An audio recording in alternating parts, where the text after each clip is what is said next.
Assalamualaikum warahmatullahi wabarakatuh ya. SB nak respon sikit berkenaan dengan soalan ni.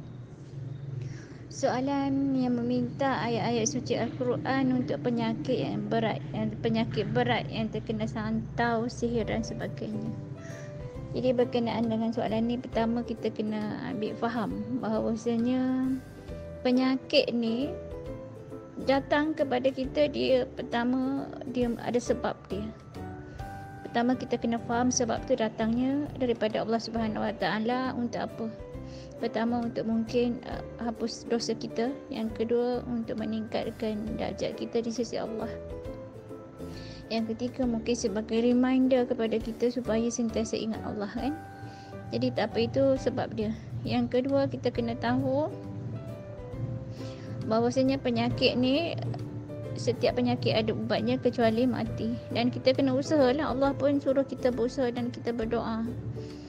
Dan bila cara yang kita ambil, kalau kita pasti ini adalah daripada penyakit terkena sihir ataupun santau dan sebagainya, kalau betul lah, first kita kena pergi check hospital dulu. Kalau confirm tak ada penyakit, kita buatlah cara kita.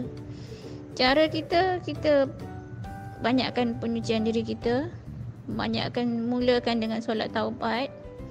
Lepas tu banyakkan istighfar, banyakkan syahadah, banyakkan selawat, banyakkan Fatihah, sedekah untuk diri sendiri. Bacalah, amal jugalah dengan ayat kursi kan, Fatihah 3 kul tu. Lepas tu bacalah Yasin. Pendek kata, apa yang perlu kita buat ialah mendekatkan diri dengan Allah Subhanahu Wa Taala. Sebabnya apa? Kalau betul penyakit sihir ni, kenapa dia datang? Kemungkinan besar disebabkan dalam diri kita ni ada benda yang dia suka. Dia sihir, santau ke benda semua ni, dia ibarat macam lalat. Lalat ni dia suka hurum najis kan. Dia tengok ada taik kat mana-mana, dia pergi lah.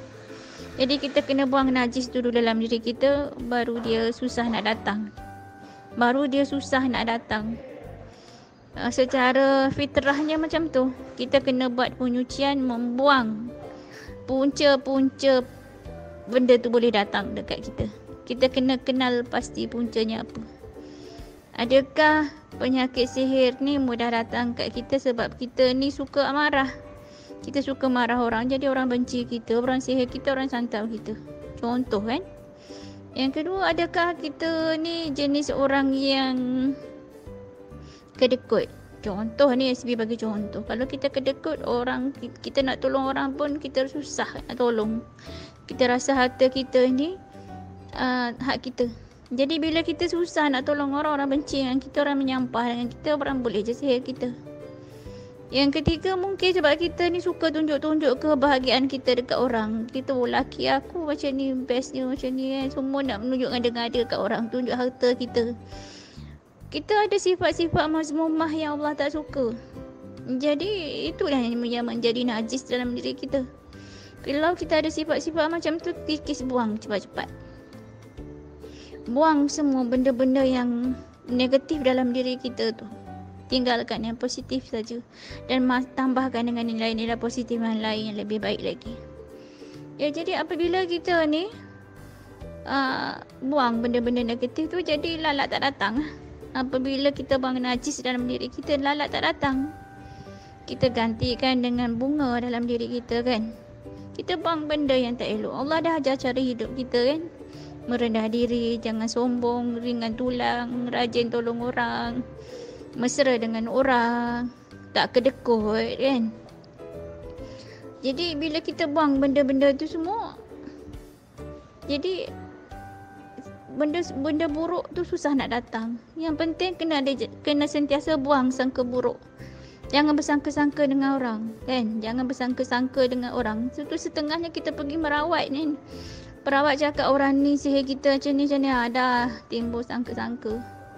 Kalau nak pergi merawat boleh, pergilah merawat, tak ada masalah.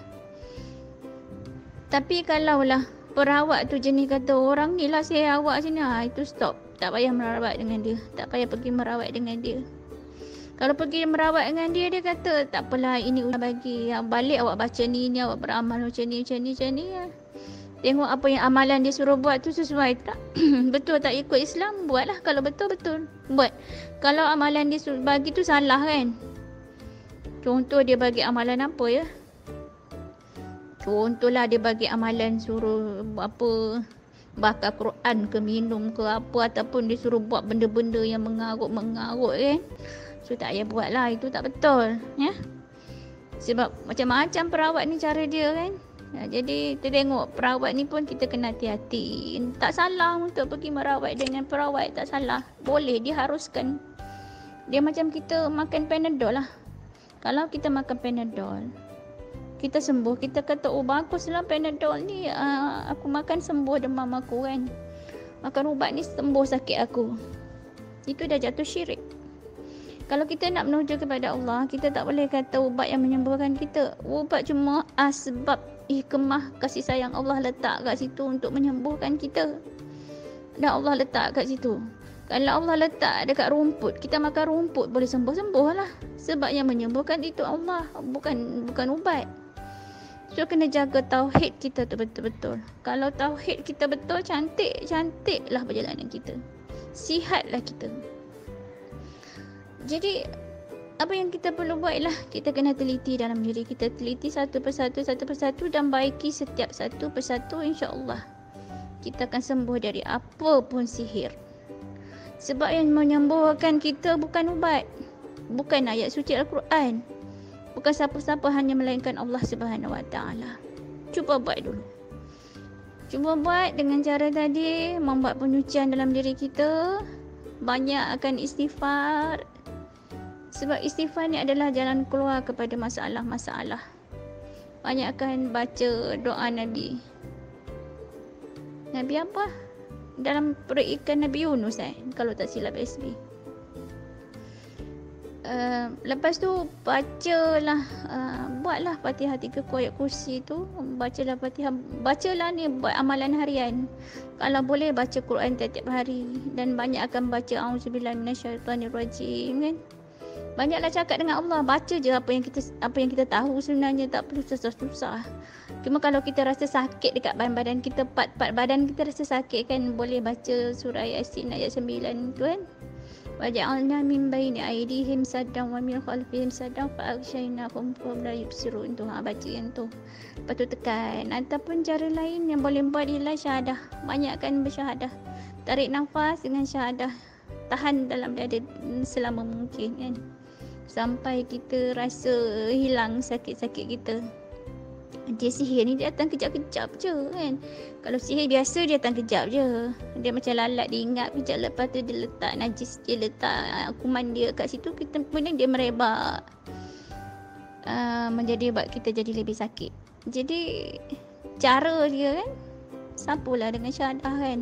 Kena banyak bersyahadah, istighfar, syahadah, selawat, jangan tinggal. Selawatlah dengan selawat Ibrahimiyah, sebab fadilatnya banyak kat situ. Selawat Ibrahimiyah ni bukan saja kita berselawat mohon kesejahteraan kepada baginda Rasulullah, Nabi Muhammad dan juga Nabi Ibrahim, tapi seluruh kan, kita kepada kaum keluarga Nabi Muhammad dan kaum keluarga Nabi Ibrahim. Maksudnya kita dah berselawat kepada seluruh umat, sebab umat akhir zaman ni kita adalah daripada, sama ada keturunan dan salah satu tu. Kat situlah ada mawadahnya, ada kasih sayang tu kan, ada sakinah kan. Jadi kita kena banyak bersedekah. Bersedekah ni bukan saja dengan harta benda, tapi dengan doa, dengan kasih sayang. Jadi kita buatlah sebaik mungkin untuk orang, insya-Allah kita akan dapat sebaik mungkin daripada Allah Subhanahu Wa Taala. Semakin banyak kita beri dekat orang, semakin banyak kebaikan tu akan datang kepada kita. Sama juga kalau kita buat jahat dekat orang, jahat juga yang akan banyak datang kepada kita. Sebab kalau kita jadi dengan tu, kalau kita tak nak kejahatan tu datang kepada kita, maka kita banyak-banyaklah berbuat kebaikan. Banyak-banyak kita berbuat kebaikan, hati kita tenang, orang pun sayang, Allah lagi kasih dekat kita, penyakit semua hilang. Kawan saya kan, kawan SB sakit kanser, tapi dia banyak mujahadah dengan Allah Subhanahu Wa Taala. Alhamdulillah, dia sembuh macam orang biasa kan? Sembuh, memang sembuh, betul-betul sembuh. Alhamdulillah. Kita nak apa lagi? Sebab segala penyakit dalam diri kita adalah berpunca daripada batin kita, berpunca daripada rohani kita. Kita pulihkan batin kita, pulihkan rohani kita, maka zahir kita akan sihat. Zahir kita ni akan sihat bila dalam tu sihat. Jadi kita kena sihatkan yang dalam tu, maka penyakit tu semua akan hilang. Cuma dia perlu ambil masa dan kita kena sabarlah, sebab sabar di dalam bersabar ni adalah titian sirat yang paling panjang dalam diri kita. Sabar di dalam bersabar ni adalah berpahala wajib. Tuan Guru SB kata sabar di dalam bersabar ni nilai dia adalah sama dengan pahala wajib. Bukan pahala sunat-sunat, tak, pahala wajib. Kita sabar semasa kita bersabar tu ibarat kita buat solat atau ibarat kita puasa Ramadan. Ibarat kita buat haji, pahala dia tu sebab ia adalah puasa, sebab ia adalah pahala wajib. Kan? Dia adalah bernilai sama dengan pahala wajib. Jadi sabar dalam bersabar ni adalah titian sirat, titian yang paling panjang dalam diri kita ni, yang mana ianya hanya akan berakhir apabila nafas terakhir kita berakhir. Kat situlah. Jadi kita memang by hook or by crook kita tak boleh buat apa, kita kena tetap teruskan kehidupan kita ni. Cuma pilihan kita ni nak jadi baik ke nak jadi buruk, nak jadi jahat ke nak jadi baik, terserah pada kita. Syurga neraka kita yang memilih. Kita yang sendiri yang memilih syurga neraka kita. Jadi kalau kita nak syurga di dunia, di akhirat, kita kena pilih syurga di dunia lagi. Sebab kehidupan kita di dunia inilah yang akan menggambarkan kehidupan kita di akhirat nanti. InsyaAllah. Assalamualaikum.